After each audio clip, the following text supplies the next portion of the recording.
Class 12 chapter हमारा चल रहा था लेखांकन अनुपात अकाउंटिंग रेशोज़ पार्ट नंबर 19 हम स्टार्ट करते हैं। और क्वेश्चन हम इसके करते हैं न्यूमेरिकल, ताकि हर टाइप के क्वेश्चन, हर प्रकार के क्वेश्चन आप एग्जामिनेशन में अटैम्प्ट कर सकें और अच्छी तरीके से आपको समझ आ जाए। तो क्वेश्चन हम कर रहे हैं, जल्दी से वीडियो को रोकें, रोक करके क्वेश्चन और इसका आंसर जो फर्स्ट दिखाई दे रहा है आपको, इसको आप नोट करें, फिर हम इसको स्टार्ट करते हैं। तो शायद आपने नोट कर लिया होगा। हम एक्सप्लेन शुरू करते हैं। Calculate net profit ratio calculate करने के लिए बोला गया। जो इन्फॉर्मेशन है वो सेल है 10,50,000 की, रिटर्न इनवर्ड 50,000 का है, कॉस्ट ऑफ गुड्स सोल्ड दी गई 5,50,000 की, ऑफिस एक्सपेंसेस 30,000 के हैं, सेलिंग एंड डिस्ट्रीब्यूशन एक्सपेंसेस 20,000 के हैं, और इंटरेस्ट ऑन डिवेंचर हमारे को दिया गया 15,000 रुपीज़ का, लॉस बाय फायर हमारे को दी गई है 20,000 की, and interest received on the investment पे हमें इंटरेस्ट मिला है 10,000 रुपीज़ का। अब हम लोगों ने कैलकुलेट करना है नेट प्रॉफिट रेशो। सबसे पहले हम फार्मूला लिखेंगे, net profit ratio is equal to net profit by net sale into 100। Values कैसे कैलकुलेट करेंगे? तो सबसे पहले नेट प्रॉफिट कैलकुलेट करना है। हम जानते हैं नेट प्रॉफिट कहाँ से आएगा, प्रॉफिट एंड लॉस अकाउंट से जो बैलेंस बचता है वो नेट प्रॉफिट होता है। तो सबसे पहले प्रॉफिट एंड लॉस अकाउंट का बैलेंस कैसे आएगा, देखें हम लोग। पहले तो हमें ग्रॉस प्रॉफिट तक चलना होगा। जैसे हमारा ट्रेडिंग काउंट होता है, ट्रेडिंग काउंट की क्रेडिट साइड पर क्या आता है, सेल, और सेल में से सेल रिटर्न माइनस करते हैं। फिर ट्रेडिंग काउंट की डेबिट साइड पर क्या आता है, कॉस्ट ऑफ गुड्स सोल्ड आती है। ठीक है, तो हमने cost of goods sold sale में से माइनस कर दिया। तो सेल में से जब cost of goods sold minus करेंगे, मतलब ट्रेडिंग काउंट की क्रेडिट साइड से डेबिट साइड का बैलेंस माइनस करते हैं, तो हमारे पास आता है ग्रॉस प्रॉफिट। अब ये जो ग्रॉस प्रॉफिट होता है, इसमें से हम प्रॉफिट एंड लॉस अकाउंट के खर्चे माइनस करते हैं। कौन कौन से होंगे, ऑफिस के एक्सपेंसेस माइनस करेंगे, सेलिंग डिस्ट्रीब्यूशन के एक्सपेंसेस माइनस करेंगे, इंटरेस्ट ऑन डिबेंचर्स हम माइनस करते हैं। ये सभी प्रॉफिट एंड लॉस अकाउंट की डेबिट साइड पर आते हैं। लॉस बाय फायर भी माइनस करेंगे। उसके बाद क्या है, इंटरेस्ट रिसीव्ड, ये इंटरेस्ट हमको मिला है तो ये लाभ हुआ, इसका मतलब ये प्रॉफिट एंड लॉस अकाउंट की क्रेडिट साइड पर आता है। तो ये जुड़ेगा। क्यों जुड़ेगा? क्योंकि हम जानते हैं ट्रेडिंग अकाउंट में से जो ग्रॉस प्रॉफिट आया था वो आया था प्रॉफिट एंड लॉस अकाउंट की क्रेडिट साइड पर। तो प्रॉफिट एंड लॉस अकाउंट की क्रेडिट साइड पर ये प्रॉफिट भी आ गया, इंटरेस्ट, तो उसमें जुड़ा, और जोड़ करके फिर हमने क्या किया, प्रॉफिट एंड लॉस अकाउंट की डेबिट साइड के सभी खर्चों को माइनस किया था। क्लियर हो गया? तो इस तरीके से हमारा आता है नेट प्रॉफिट। और इसके अलावा एक और आइटम जो इसमें जुड़ी थी वो थी वही इंटरेस्ट रिसीव्ड ऑन इन्वेस्टमेंट। ठीक है, अब हम इन सब की वैल्यूज़ को पुट करेंगे तो आ गया 10,50,000 minus 50,000 minus 5,50,000 minus 30,000 minus 20,000 minus 15,000 minus 20,000 plus 10,000, और ये सभी सॉल्व करके आया 3,75,000। ये आ गया हमारा नेट प्रॉफिट। एक और आइटम जो हमारे को चाहिए, फार्मूला यदि हम देखते हैं तो वो है नेट सेल की। तो नेट सेल किसके बराबर होती है, हम जानते हैं सेल में से सेल रिटर्न घटा दें तो नेट सेल आती है। तो दोनों की वैल्यू पुट करेंगे, 10,50,000 minus 50,000 is equal to 10 lakh. Values आ गई हैं दोनों हमारे पास, फार्मूले में पुट करेंगे। आंसर में देखें पहली लाइन में है 3,75,000 हमारा आ गया नेट प्रॉफिट, और 10 लाख हमारा आ गया नेट सेल्स, मल्टीप्लाई बाई 100 करेंगे तो आंसर आएगा 37.50। अगेन नेक्स्ट क्वेश्चन हम स्टार्ट करते हैं, और इस क्वेश्चन को भी अब जो डिस्प्ले में दिखाई दे रहा है सेकंड क्वेश्चन है ये, इसको आप क्वेश्चन को और आंसर को नोट करें, वीडियो को रोक करके, फिर हम इसको स्टार्ट करते हैं। तो शायद आप लोगों ने नोट कर लिया होगा, वीडियो को दोबारा शुरू करें और समझें। क्वेश्चन दिया गया, कैलकुलेट नेट प्रॉफिट रेशो। कैसे कैलकुलेट करनी है, बिफोर टैक्स कैलकुलेट करनी है और आफ्टर टैक्स भी कैलकुलेट करनी है, कि मतलब टैक्स देने से पहले कितनी थी और टैक्स देने के बाद में कितनी है। इन्फॉर्मेशन क्या है, ग्रॉस सेल हमारे को दी गई, ध्यान से समझेंगे इसे, कि ग्रॉस सेल का मतलब होता है सेल रिटर्न घटाने से पहले की सेल।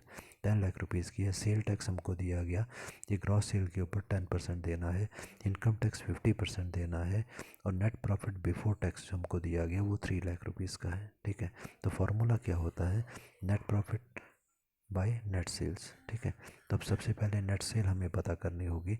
नेट सेल के लिए क्या होगा, gross sale minus sale tax. अब यहाँ सेल रिटर्न तो नहीं है, पर सेल के ऊपर टैक्स देना होगा। ठीक है, तो ये सेल में से कम हो जाएगा पैसा, सेल से जो इनकम हमारे को हुई उसमें से टैक्स को खर्चा है तो उसे हमने घटा दिया। तो ये आ गया, हमारे को दिया गया 10 लाख रुपीज़ जो हमारी है सेल है, ग्रॉस सेल, और सेल टैक्स कितना है, क्वेश्चन की पहली लाइन आप देखें तो बोलता है sale tax is 10% on gross sale. तो 10 लाख का 10% निकालेंगे, ये 10 लाख मल्टीप्लाई बाय 10/100 करेंगे, उसको काटेंगे तो ये आएगा 1 लाख रुपीज़, मतलब 10 lakh minus 1 lakh is equal to 9,000 rupees. ये आ गई हमारी नेट सेल। अब हमारे को क्या चीज़ कैलकुलेट करनी है, क्वेश्चन की पहली लाइन देखें तो हमने कैलकुलेट करना है net profit ratio but before tax, tax से पहले का। तो नेट प्रॉफिट बिफोर टैक्स हमारे को क्वेश्चन में ही दे दिया गया है। सेकंड लाइन देखें 3 लाख रुपीज़, ये हमारा नेट प्रॉफिट बिफोर टैक्स आ गया, ठीक है। पर अब हमारे को क्या चाहिए, नेट प्रॉफिट आफ्टर टैक्स या प्रॉफिट आफ्टर टैक्स चाहिए। तो आफ्टर टैक्स का मतलब होता है कि टैक्स काटने के बाद का प्रॉफिट कितना है। तो अब आप देखेंगे क्वेश्चन को, तो वहाँ पर इनकम टैक्स उसने क्या बोला, 50%, ठीक है। तो 50% जो है टैक्स हम काटेंगे।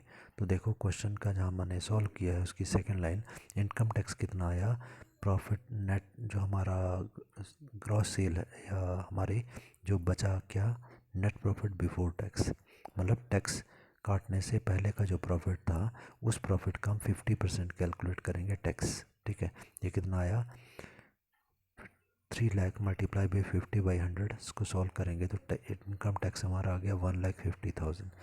तो प्रॉफिट आफ्टर टैक्स कितना होगा, मतलब टैक्स देने से पहले का जो प्रॉफिट था वो 3 लाख का था और टैक्स 1,50,000 का है। तो 3 लाख में से 1,50,000 को घटा दें तो प्रॉफिट देने के बाद का जो टैक्स देने के बाद का जो प्रॉफिट बचा वो बचा 1,50,000। को आंसर की सेकंड लाइन में मैंने किया है। तो दोनों ही प्रॉफिट हमारे पास आ गए, हम वैल्यू पुट करेंगे। तो पहले नेट प्रॉफिट बिफोर टैक्स, ठीक है, net profit ratio before tax is equal to net profit before tax by net sale. Value हमारे पास है नेट प्रॉफिट बिफोर टैक्स की 3 lakh divide by net sale की वैल्यू आ गई 9 लाख मल्टीप्लाई बाय 100, इसको सॉल्व करेंगे तो आएगा 3.33%। अगला है net profit after, net profit ratio after sale after tax, ठीक है। तो ये भी हमने कैलकुलेट कर लिया, बाई नेट सेल है तो 1,50,000 आ गया, बाई 9 लाख आ गया, मल्टीप्लाई बाई 100 करेंगे तो ये आएगा 16.67। क्वेश्चन अगला हम करेंगे, तो ये डिस्प्ले में थर्ड क्वेश्चन दिख रहा है, तो इसको आप जल्दी से वीडियो को रोक करके नोट करें क्वेश्चन को और आंसर को, फिर हम इसको समझते हैं। आपने नोट कर लिया होगा तो हम वीडियो को कंटिन्यू करें। क्वेश्चन है, सेल बोलता है 4,20,000 की है, कॉस्ट ऑफ गुड्स सोल्ड, भाई कितने की हमको पड़ी थी चीज़, 2,50,000 की पड़ी थी। ऑपरेटिंग एक्सपेंसेस 50,000 रुपीज़ के थे, सेल रिटर्न हमारा 20,000 का है, ऑपरेटिंग रेशो कैलकुलेट करने हैं। तो फार्मूला हमारा क्या होता है, cost of goods sold by operating expenses by net sales, ठीक है। तो सबसे पहले नेट सेल हम कैलकुलेट कर लेते हैं। नेट सेल हमारी होती है सेल माइनस सेल रिटर्न, दोनों वैल्यू हमको क्वेश्चन में दी गई।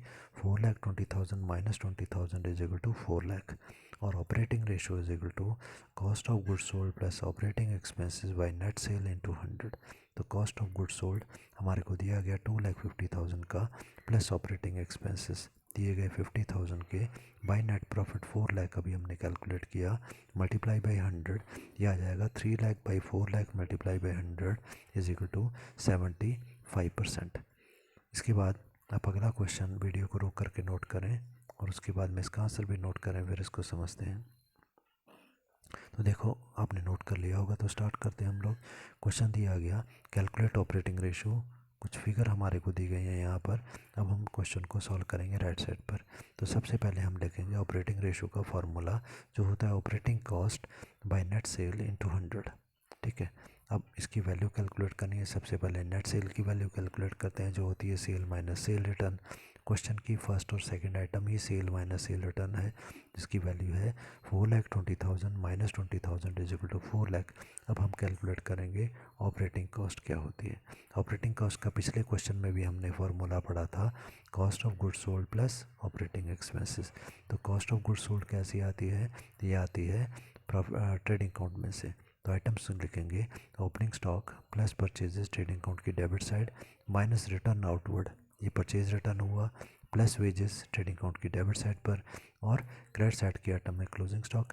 लास्ट वीडियो में ये मैंने ट्रेडिंग अकाउंट बना करके बताया था, ठीक है। ट्रेडिंग अकाउंट की डेबिट साइड की सारी आइटम में से क्रेडिट साइड की आइटम घटा दो केवल क्लोजिंग स्टॉक, तो हम जानते हैं क्या बचेगा, सेल, ठीक है। तो ये आ गया, प्लस ऑपरेटिंग एक्सपेंसेस का मतलब होता है बिजनेस को नॉर्मल चलाने के जो एक्सपेंसेस होते हैं, जिसको हम बोलते हैं एडमिनिस्ट्रेटिव एक्सपेंसेस और सेलिंग एक्सपेंसेस। बस ये सारी आइटम्स हम लेंगे, इनकी वैल्यू पुट करेंगे तो हमारे पास आ गया 50,000 plus 1,80,000 minus 10,000 plus 15,000 minus 80,000 plus 12,000 plus 18,000 is equal to 1,85,000। तो ये वैल्यू हमारी आ गई ऑपरेटिंग कॉस्ट की। फार्मूला ऊपर हमने लिखा है वहाँ पर पुट करेंगे।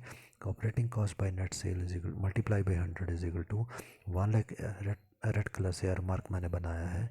1,85,000 by 4 lakh multiply by 100 that comes to 46.25%। अगला क्वेश्चन जो डिस्प्ले में दिखाई दे रहा है आपको, सेकंड क्वेश्चन, उस क्वेश्चन को जल्दी से वीडियो को रोक करके नोट करें और फिर हम इसको समझते हैं। क्वेश्चन और आंसर आपने नोट कर लिया होगा, तो अभी हम इसको समझने जा रहे हैं। थोड़ा सा मैं ऊपर कर देता हूँ ताकि आपको परेशानी ना हो। ऊपर जो क्वेश्चन अब आया है ये क्वेश्चन हम कर रहे हैं, तो जल्दी से हम देखते हैं क्वेश्चन। बोलता है from the following trading and profit and loss account. Trading और प्रॉफिट एंड लॉस अकाउंट हमारे को दिया गया। Calculate operating ratio. Operating ratio हमने कैलकुलेट करनी है। तो राइट साइड पे हमने सॉल्व किया है। सबसे पहले तो हम फार्मूला लिखेंगे। Operating ratio is equal to all operating cost by net sales into 100। ठीक है, ऑल ऑपरेटिंग कॉस्ट बिजनेस को चलाने के सारे खर्चे, जिसमें cost of goods sold, operating expenses सभी आ गए, मल्टीप्लाई बाय 100। तो अब देखते हैं कि operating total cost of operation कितनी आती है। तो हम लोग क्या करेंगे, सारे खर्चे आ जाएंगे जैसे ऊपर मैंने सॉल्व किया। देखें राइट साइड पे ओपनिंग स्टॉक आ गया ट्रेडिंग अकाउंट की डेबिट साइड का 70,000 प्लस परचेज आती है, हम जानते हैं 3 लाख ट्रेडिंग अकाउंट की डेबिट साइड में। ट्रेडिंग अकाउंट में ही डायरेक्ट एक्सपेंसेस भी हमारे आते हैं जो हमारे हैं 6,000 की और 14,000 की। कौन कौन से आ गए हैं, ये हमारे कैरियज और वेजेस के। ठीक है, तो इसको लिख लें, मैंने लिखा नहीं है इसमें, तो आप इसको नोट कर लें कि डायरेक्ट एक्सपेंसेस जो हमारे आ रहे हैं वो कैरियज और वेजेस के हैं। ठीक है, प्लस वेजेस ब्रैकेट में लिख लीजिएगा इसको साइड में। ये आ गया ट्रेडिंग अकाउंट की डेबिट साइड की आइटम। अब इनका टोटल करेंगे, आ गया 3,90,000 का। अब हम क्या करेंगे, ट्रेडिंग अकाउंट की क्रेडिट साइड की आइटम घटाएंगे। कौन सी, स्टॉक, क्लोजिंग स्टॉक 90,000 माइनस करके हमारे पास क्या आ गया, माइनस करके हमारे पास आ गया 3 लाख रुपीज़। ये आ गया कॉस्ट ऑफ गुड्स सोल्ड। ठीक है, तो अब कॉस्ट ऑफ गुड्स सोल्ड हमारे पास जो आ गया, इस कॉस्ट ऑफ गुड्स सोल्ड को अब इसमें से हम क्या करेंगे, बाकी जो खर्चे हैं वो जोड़ेंगे। ये तो खर्चे आ गए वस्तु को बनाने के, बाकी खर्चे हम जोड़ेंगे। तो इसमें एडमिनिस्ट्रेटिव एक्सपेंसेस आएंगे, सेलिंग डिस्ट्रीब्यूशन एक्सपेंसेस हमारे आ जाएंगे। इंटरेस्ट नहीं आएगा क्योंकि ये बिज़नेस को, नॉर्मल बिज़नेस का खर्चा नहीं है। कहीं हमारे पास हमने उधार लिया था और उसके ऊपर हम ब्याज दे रहे हैं, तो इसका उत्पादन से कोई ज़्यादा संबंध नहीं होता। तो इसलिए ये एडमिनिस्ट्रेशन और सेलिंग डिस्ट्रीब्यूशन एक्सपेंसेस थे 1,02,000 और 20,000, इन दोनों का टोटल करके बाहर आ गया 1,22,000। तो ऊपर जो कॉस्ट ऑफ गुड्स सोल्ड था 3 लाख, उसमें 1,22,000 को जोड़ा, तो कॉस्ट ऑफ या टोटल कॉस्ट ऑफ ऑपरेशन आ गया 4,22,000। बस यही वैल्यूज हम पुट करेंगे। एरो मार्क यहाँ पर मैंने नहीं बनाया, तो आप बना लीजिएगा कि कॉस्ट ऑफ गुड्स सोल्ड हमारी आ गई अब, या ऑल ऑपरेटिंग कॉस्ट आ गई 4,22,000 की। और नेट सेल की यदि हम बात करते हैं, जो कि हमारे को ट्रेडिंग अकाउंट में दी गई है, देखें ट्रेडिंग अकाउंट की क्रेडिट साइड पर नेट सेल हमारे को दी गई है 5 लाख रुपीज़ की। ठीक है, तो यहाँ से आप लेंगे 5 लाख रुपीज़ और इसको वैल्यू को पुट करेंगे, हमारा आएगा 4,22,000 by 5 lakh multiply by 100 is equal to 84.40। Next question जो सेकंड नंबर पे दिखाई दे रहा है आपको, इसको भी आप वीडियो को रोक करके नोट करें, आंसर भी नोट करें, फिर हम इसको समझते हैं। शायद आप लोगों ने नोट कर लिया होगा, तो हम कंटिन्यू करते हैं। From the balance sheet calculate return on investment. Question में कई बार आपको ROI रेशो भी पूछी जाती है। ROI ratio return on investment ratio होती है। रिटर्न ऑन इन्वेस्टमेंट का मतलब ये हुआ कि हमने जो पैसा इन्वेस्ट किया है उसके ऊपर हमको कितना प्रॉफिट मिला। वीडियो जो थ्योरी की वीडियोस थी उसमें बहुत डिटेल में हमने हर एक रेशो पढ़ी है, और उनको देखें, वहाँ पर आपको सब फार्मूले समझ आ जाएंगे। तो सबसे पहले हम फार्मूला लिखते हैं, return on investment is equal to profit before interest and tax. ठीक है, आप वैल्यू कैलकुलेट करेंगे बाय नेट कैपिटल एम्प्लॉयड। तो सबसे पहले नेट कैपिटल एम्प्लॉयड की वैल्यू हम देखते हैं, fix assets plus current assets minus current liability.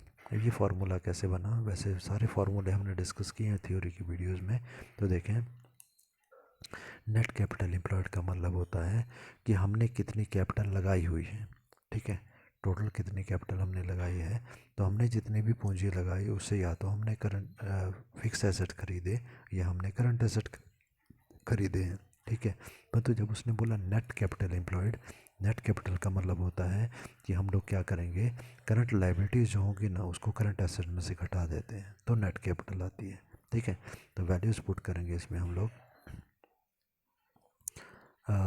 Net capital employed की वैल्यूज़ हमारी क्या आ जाएंगी, सबसे पहले हम लेंगे फिक्स एसेट्स, तो फिक्स एसेट्स में हमारे पास आ गई लैंड एंड बिल्डिंग आ जाएगी, उसके बाद प्लांट एंड मशीनरी आ जाएगी। ठीक है, उसके बाद करंट एसेट की हम बात करें तो करंट एसेट में स्टॉक हमारे पास आ जाएगा, डेटर्स भी हम इसमें लेंगे और कैश भी हम लेंगे।